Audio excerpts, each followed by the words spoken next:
and subscribe to Vishwasam.in. మామూలుగా cinema industry అంటేనే hit కు ఉన్నంత వాల్యూ ఇంకా దేనికి లేదంటారు. హిట్ అయితే పైకి లేపుతారు, ఫ్లాప్ అయితే కనీసం మొహం కూడా చూడరు, పలకరించరు అని చెప్తూ ఉంటారు. మహా హీరోలైనా, మ్యూజిక్ డైరెక్టర్లైనా ఎవరైనా సరే హిట్ లేక కాస్త వెనకబడితే మళ్ళీ లేచే ప్రసక్తే ఉండదు. ఈ విషయంలో మెగాస్టార్లు, సూపర్ స్టార్లు కూడా మినహాయింపు కాదు.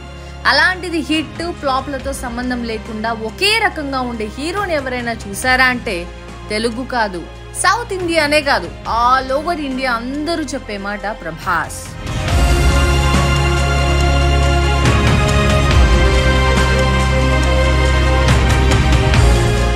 ఎంత కూల్గా ఉంటాడో, ఎంత జాయ్ఫుల్గా కనిపిస్తాడో, అంతే కేరింగ్గా, అంతే రిలాక్స్డ్గా, రిజల్ట్ ఎలా ఉన్నా రిసీవ్ చేసుకునే పర్సనాలిటీ అని దగ్గరున్న వాళ్ళు ప్రభాస్ గురించి చెప్తారు.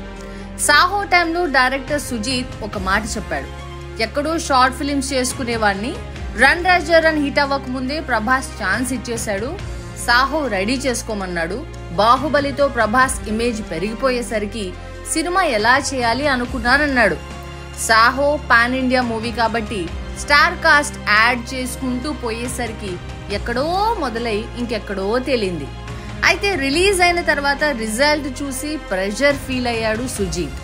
సరే ఎక్కడికైనా ట్రిప్ వెళ్ళొద్దాం అనుకునే టైంలో ప్రభాస్ నుంచి ఒక మెసేజ్ వచ్చింది. డార్లింగ్, డోంట్ వరీ, రిజల్ట్ గురించి ఏం పట్టించుకోవద్దు, ఎంజాయ్ చేస్తున్నారు యాక్షన్ సీన్స్ ని చూసి, నువ్వు కూడా ఎంజాయ్ చేసేయి, వచ్చాక కలుద్దామని. ప్రభాస్ కూల్ మైండ్ సెట్ కి ఇది ఒక example.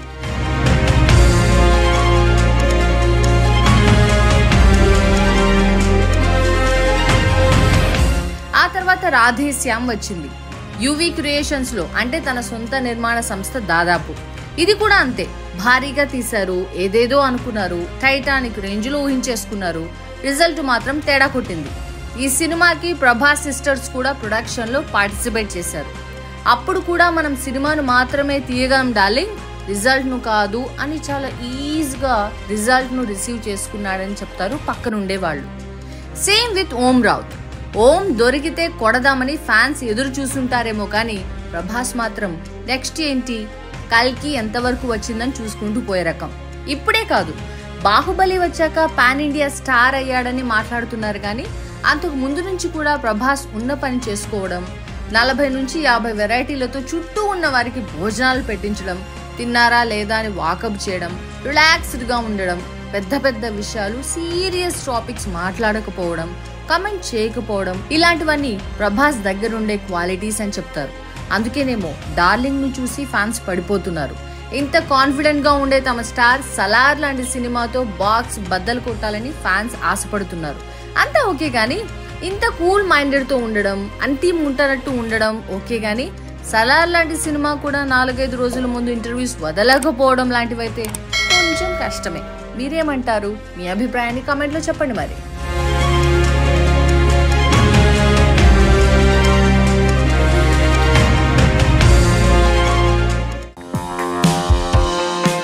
Like, share and subscribe to Vishwasam.in.